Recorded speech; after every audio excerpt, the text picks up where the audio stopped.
दोस्तों, हाल ही में मैंने जापानी फिल्म कन्फेशंस 2010 देखी और सच बताऊं, इस फिल्म ने मुझे अंदर तक हिला दिया। ये कोई नॉर्मल स्कूल ड्रामा नहीं है। ये एक डार्क, साइकोलॉजिकल और डिस्टर्बिंग रिवेंज थ्रिलर है जो इंसानी गिल्ट, पेन और जस्टिस को एक नए तरीके से दिखाती है। कहानी घूमती है एक मिडिल स्कूल टीचर यूको मोरुगुची के इर्द गिर्द, जिसकी छोटी बच्ची की मौत को पूरा स्कूल बस एक एक्सीडेंट समझता है, लेकिन सच इससे कहीं ज्यादा खतरनाक है। जब यूको पूरी क्लास के सामने खड़ी होकर ये कन्फेस करती है कि उसकी बेटी को उसी क्लास के 2 स्टूडेंट्स ने मारा था, तब से शुरू होता है एक शॉक का सिलसिला, जहां हर सीन आपको सोचने पर मजबूर कर देता है कि एक मासूम सा दिखने वाला बच्चा अंदर से कितना टूट चुका हो सकता है या कितना डेंजरस हो सकता है। और सबसे बड़ी बात, यूको का बदला वो नॉर्मल रिवेंज नहीं है, वो स्लो, साइकोलॉजिकल और डीपली पर्सनल है। एक ऐसा रिवेंज जो पूरी क्लास की जिंदगी बदल देता है। आज की वीडियो में हम कन्फेशंस 2010 की कंप्लीट स्टोरी, इसके सबसे डिस्टर्बिंग इमोशनल मोमेंट्स और इस फिल्म के पीछे छुपे अनहील्ड ट्रॉमा और गिल्ट को समझेंगे, जो इस मूवी को एक मास्टरपीस बनाता है। और हाँ दोस्तों, अगर वीडियो पसंद आए तो लाइक, शेयर और सब्सक्राइब जरूर कर देना। So brothers and sisters, so now with that said, let's roll the intro.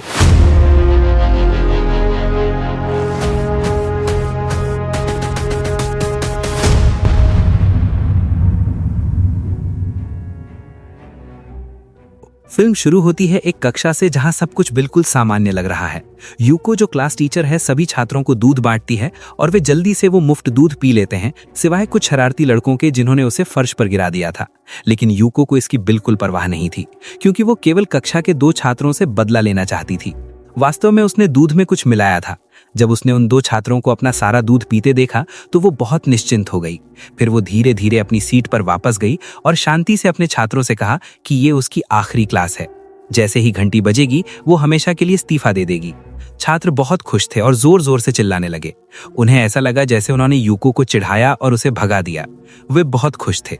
UCO भी दुखी नहीं थी, उसे इस प्रतिक्रिया के बारे में पहले से पता था। फिर वो आगे बढ़ती है और कक्षा का दरवाजा बंद कर देती है ताकि शोर से दूसरी कक्षाओं में खलल न पड़े।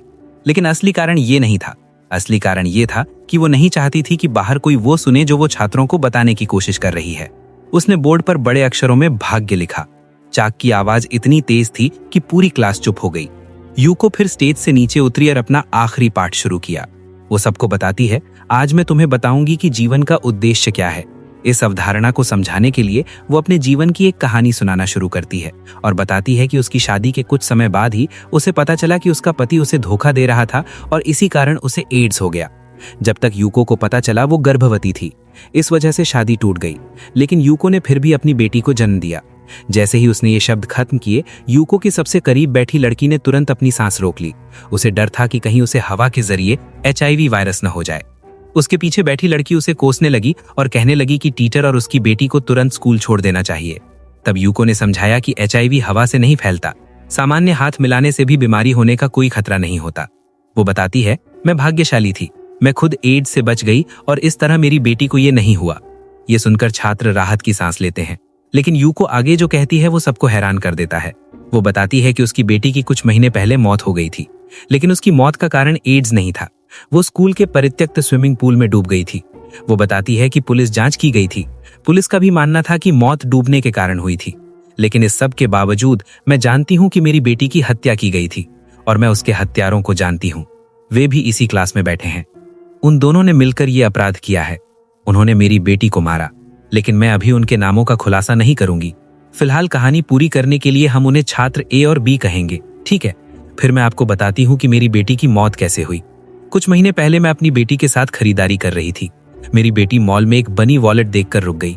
वो उस पर पूरी तरह से मोहित हो गई और उसे खरीदने की जिद करने लगी।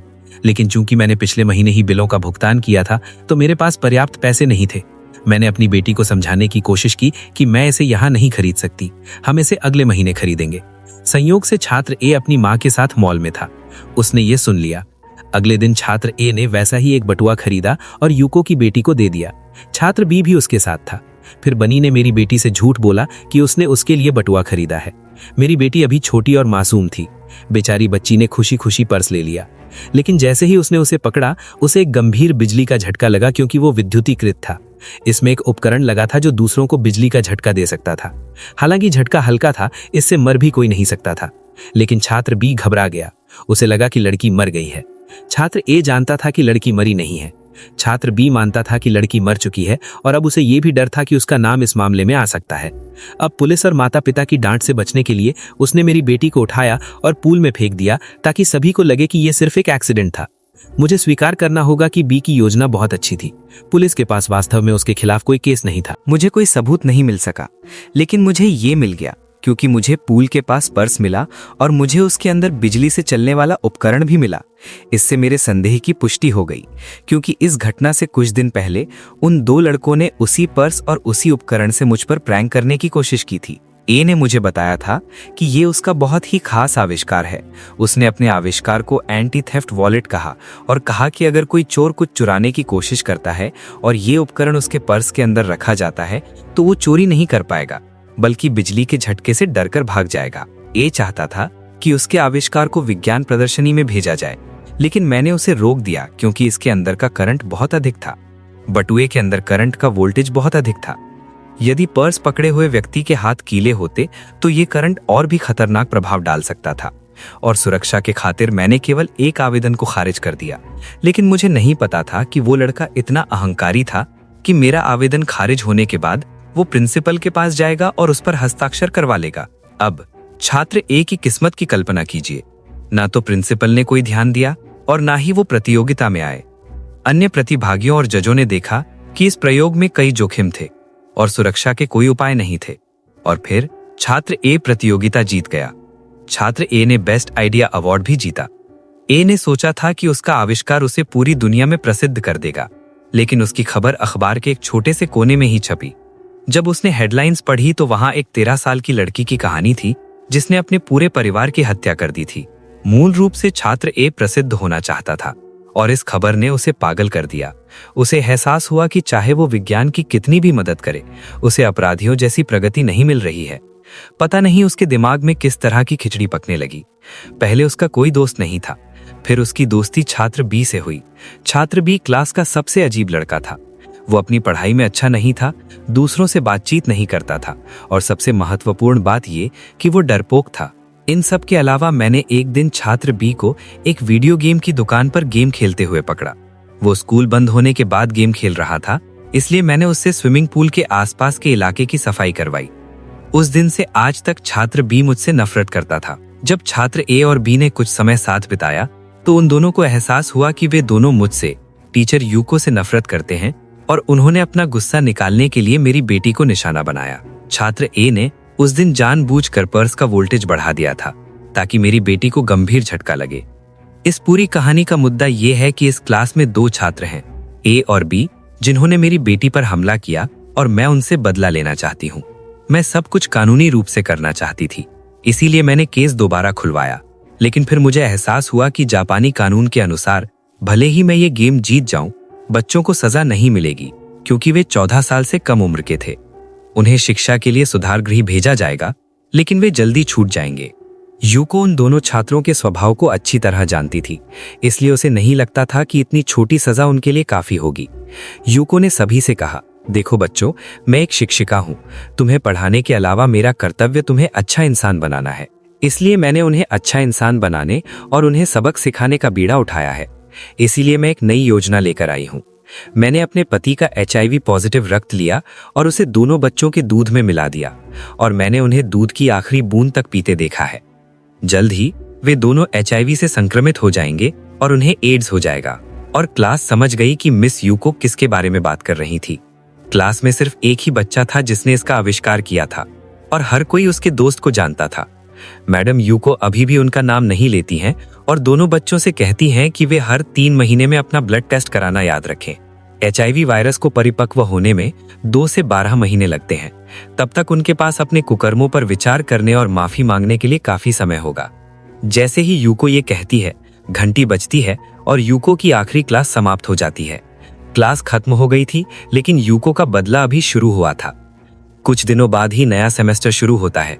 क्लास में एक नया टीचर आता है। ये टीचर बहुत जवान है और यूको के विपरीत वो छात्रों के साथ जल्दी घुल मिल जाता है। टीचर ने देखा कि सभी छात्र नियमित रूप से स्कूल आ रहे थे।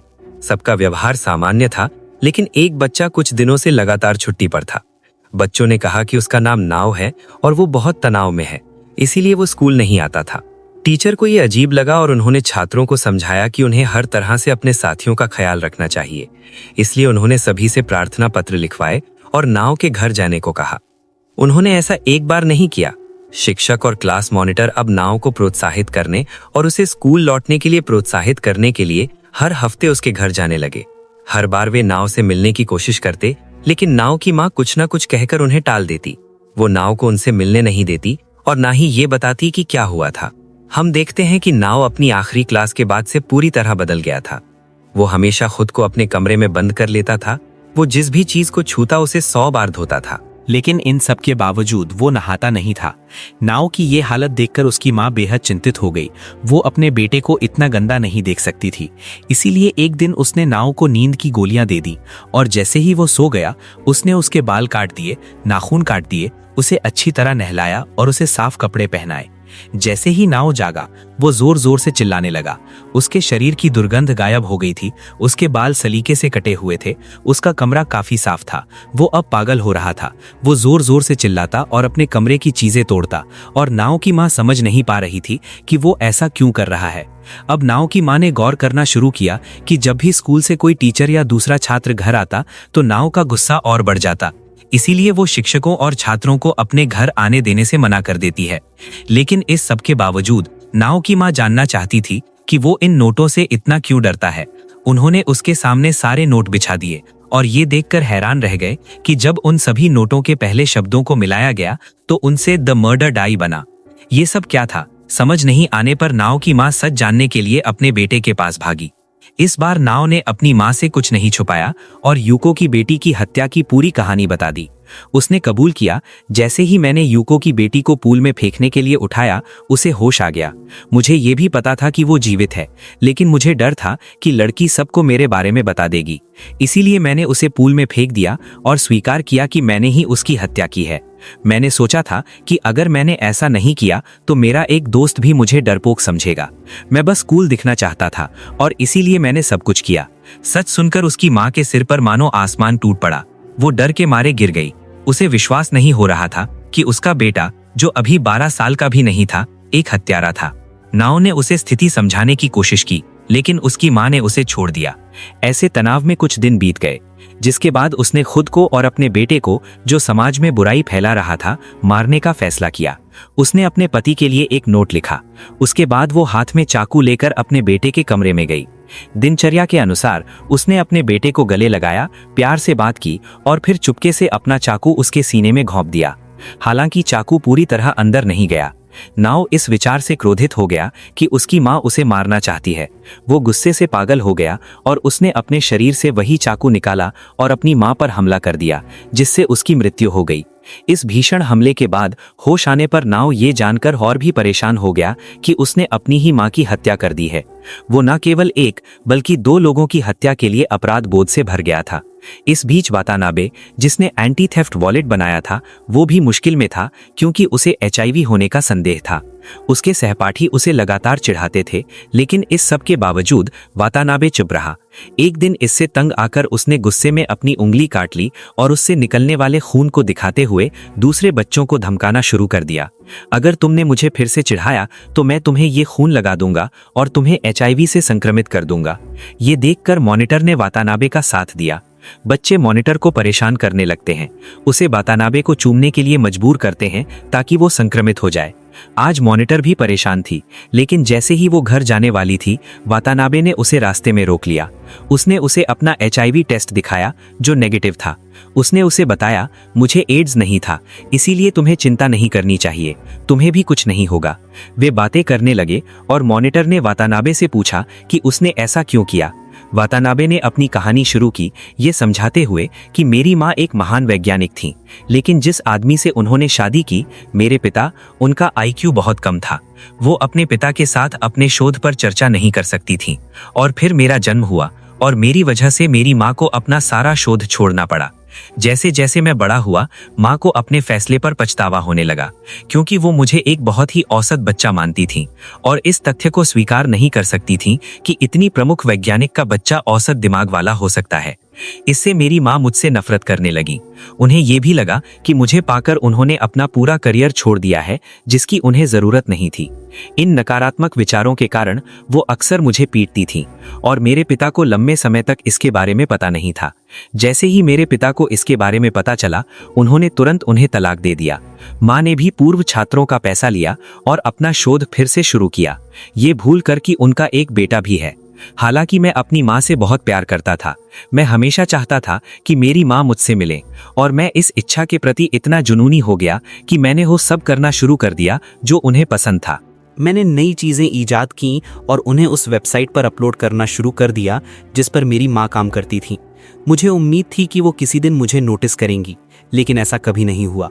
एक और अजीब बात वातानबे बताता है कि जिस दिन मुझे पता चला कि मैंने HIV दूषित दूध पिया है, मैं रोया नहीं बल्कि मैं खुश था। मैं बाथरूम में गया और पागलों की तरह हंसा, क्योंकि मुझे लगा कि मेरे बीमार होने पर मेरी माँ मुझसे मिलने आएंगी। मैंने 3 महीने बाद टेस्ट कराया, लेकिन टेस्ट नेगेटिव आया। अब मुझे लगा कि मुझे खुद अपनी माँ से मिलने की कोशिश करनी चाहिए। पहले मेरे पोस्ट पर 0 व्यूज आते थे। फिर मैंने एक नया तरीका अपनाया और ये दिखाने के लिए अपने आविष्कार से जानवरों को प्रताड़ित किया कि मेरे आविष्कार का उपयोग चूरों को प्रताड़ित करने के लिए भी किया जा सकता है। लोग मेरा इरादा नहीं समझ पाए, लेकिन उन्होंने जानवरों पर अत्याचार देखा और उन्हें इसमें मजा आने लगा। अचानक मेरे पोस्ट पर बहुत सारे व्यूज और कमेंट्स आने लगे। मैंने सोचा कि इससे मुझे प्रसिद्ध होने में मदद मिलेगी, इसीलिए मैंने वेबसाइट पर इसी तरह के पोस्ट डालने शुरू कर दिए, लेकिन फिर भी काम नहीं बना। आज की पोस्ट के बाद भी मेरी माँ ने मुझे नोटिस नहीं किया। ये कहानी सुनने के बाद मॉनिटर को उसके प्रति सहानुभूति होने लगती है और दोनों दोस्त बन जाते हैं। फिर मॉनिटर भी घर चली जाती है, लेकिन वो अपनी डायरी वातानबे के पास छोड़ जाती है। वातानबे उसकी डायरी पढ़ता है और ये जानकर चौंक जाता है कि मॉनिटर वास्तव में टीचर यूको के साथ मिली हुई थी। मॉनिटर और नए टीचर दोनों ने यूको से पैसे लिए थे और इसीलिए वे सभी बच्चों से नोट लिखवाते थे और नाओ के घर जाते थे। उन नोटों में वो मॉनिटर ही थी जिसने द मर्डर की स्पेलिंग को हाईलाइट किया था। डायरी के माध्यम से सच्चाई को जानने के बाद वातानबे और भी डर जाता है। उसे विश्वास हो जाता है कि इस दुनिया में कोई भी भरोसेमंद नहीं है। उसे ये भी डर है कि मॉनिटर यूको के कहने पर ही उसकी दोस्त बनी है। क्या वो भी यूको के लिए वातानबे से बदला ले रही थी? अगले दिन जब मॉनिटर उससे उसकी माँ की पुरानी लैब में मिलने आती है तो वातानबे डायरी पढ़ने के लिए उस पर गुस्सा हो जाता है। उसे ये सुनना पड़ा और फिर वो कहता है कि मॉनिटर ने उसे पूरी योजना भी बताई। उसके कहे हर शब्द ने वातानबे के दिल को छलनी कर दिया। ऐसा कैसे संभव हो सकता है कि दुनिया में कोई उसे प्यार करने वाला ना हो? वो मॉनिटर पर इतना क्रोधित हो जाता है कि वो एक बड़ा चाकू उठाता है और बेरहमी से अपनी मॉनिटर को मार देता है। फिर उसी चाकू का बार बार उपयोग करके उसके शरीर के टुकड़े टुकड़े कर देता है और इसका वीडियो बना लेता है। वो मॉनिटर के शरीर के सभी अंगों को फ्रीजर में जमा देता है और तब से जब भी वो फ्रिज खोलता है वो अपनी मृत मॉनिटर को विनम्रता से नमस्ते कहता है।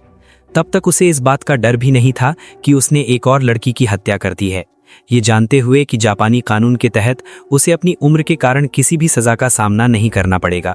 इसीलिए वो अपना एक वीडियो बनाता है और जो कुछ उसने किया उसे समझाता है। वो ये भी बताता है कि उसने अब एक बम बनाया है जिसे वो अगले दिन वार्षिक दिवस के दौरान स्कूल में लगाएगा। वो जानता है कि उसे वार्षिक दिवस पर पुरस्कार मिलेगा और जैसे ही वो मिलेगा वो उसे विस्फोट कर देगा। वो चाहता है कि उसकी माँ कम से कम इस वीडियो के माध्यम से जान ले कि उसका बेटा कोई बेकार इंसान नहीं है, बल्कि उसी की तरह एक प्रतिभाशाली वैज्ञानिक है।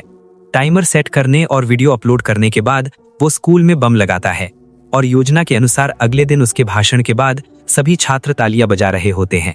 इसीलिए वो अपने मोबाइल फोन का बटन दबाता है जिसमें बम लगा है, लेकिन कुछ नहीं होता। इससे वो परेशान हो जाता है और ऑडिटोरियम से बाहर निकल जाता है, जहां उसकी मुलाकात यूको से होती है। यूको उसकी हर हरकत पर नजर रख रही थी। वो उसकी वेबसाइट पर पोस्ट किए गए सभी ब्लॉग और वीडियो पढ़ती है और उन्हीं से उसे पता चला कि वो अगले दिन स्कूल में बम लगाने वाला है।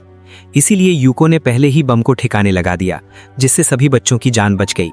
अब यूको वातानबे से कहती है, तुम ये सब अपनी माँ का ध्यान खींचने के लिए कर रहे हो, लेकिन तुम्हारी माँ तुम्हारा नाम तक नहीं सुनना चाहती। मैं आज सुबह उससे मिलने गई थी। मैंने उसे ये उपहार दिया और कहा कि तुमने इसे भेजा है, लेकिन उसने इसे खोला तक नहीं। और अब जैसे ही तुमने बम का बटन दबाया वो तुम्हारी माँ के ऑफिस में ही फट गया। अगर तुम्हारी माँ ने तुमसे प्यार किया होता और वो उपहार खोला होता तो उसे पता चल जाता कि उसमें बम है, लेकिन तुम्हारी प्रति उसकी नफरत ने उसे मार डाला और तुम्हारी हरकतों ने यहाँ वो सब छीन लिया है जो तुम जीवन में चाहते थे। और अब तुम पूरी जिंदगी इस दर्द के साथ जियोगे। यूको की बातें वातानबे के लिए विनाशकारी थीं। उसकी नाक से खून बहने लगा और अब वो सभी बच्चों के बीच बैठकर जोर जोर से चीख रहा था। वातानबे का इस तरह अपमान करके यूको का बदला पूरा हुआ, इसीलिए वो चली जाती है। और दोस्तों, इसी के साथ ये फिल्म यहीं पर खत्म हो जाती है। अगर आपको ये मूवी एक्सप्लेनेशन पसंद आया हो तो वीडियो को लाइक ज़रूर करें। ऐसी ही और दमदार फिल्मों की स्टोरी समझने के लिए हमारे चैनल को सब्सक्राइब करें और कमेंट करके ज़रूर बताइए अगली कौन सी फिल्म आप देखना चाहते हैं।